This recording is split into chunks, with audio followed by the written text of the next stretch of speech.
Hey there, welcome back to the channel.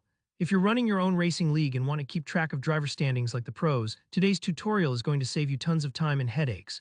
I'm going to walk you through how to set up an automatic point standing system in Google Sheets.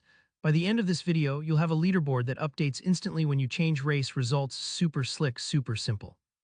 Let's dive in. First off, if you already have your racing data, maybe you've been logging race results, positions, or points in a Google Sheet, you're already one step ahead. But if you haven't yet, you'll want a sheet where every row covers a driver and the columns hold their key stats. Name, races, wins, points, you get the idea. Even if you're just practicing, you can quickly mock up some test data so you can follow along. Now, the secret to a truly automatic leaderboard is setting up not one, but two separate sheets within your Google Sheets file. Why two? Think of one as your racing sheet, where you'll keep plugging in the new race results, and the other as your racing leaderboard, which will do the heavy lifting to calculate and display the up-to-the-minute standings. This way, you won't be juggling numbers or formulas in the same spot you're updating results. Plus, it keeps things organized, and believe me, once your season starts rolling and data starts piling up, you'll thank yourself for the extra clarity. Go ahead and create those two sheets if you haven't. One named something like Racing Sheet for your main race data and a second one, Racing Leaderboard, for your standings display. Remember, in Google Sheets, you just click that little plus icon at the bottom left for a new tab, and you can double-click the tab name to rename it.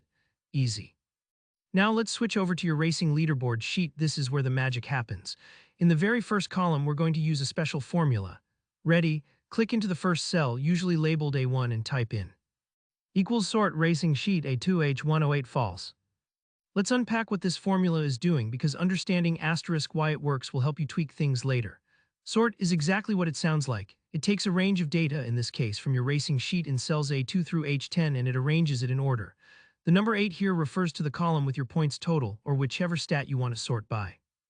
False tells Google Sheets we want the biggest numbers at the top, which is usually what you want for a leaderboard. If your points column is elsewhere, just change the 8 to match it.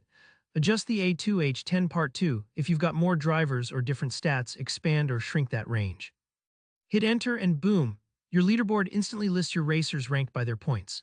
Now, anytime you update the racing sheet with new results or edit someone's score, your racing leaderboard will reflect those changes right away.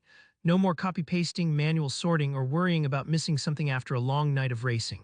Just let Google Sheets handle the math. One word of reassurance: if your leaderboard looks a bit off at first, double-check that your data ranges are correct and that your points are in the column you specified. This part might take a few minutes to fine-tune if your data is set up differently, and that's totally normal. And that's it. You've now got an automatic, real-time point standing system for your racing league in Google Sheets. If you found this tutorial helpful, be sure to hit that like button and don't hesitate to ask me any questions in the comments below. I'd love to help you troubleshoot or expand on this setup. And if you're into more easy guides like this, make sure to subscribe for more handy tutorials.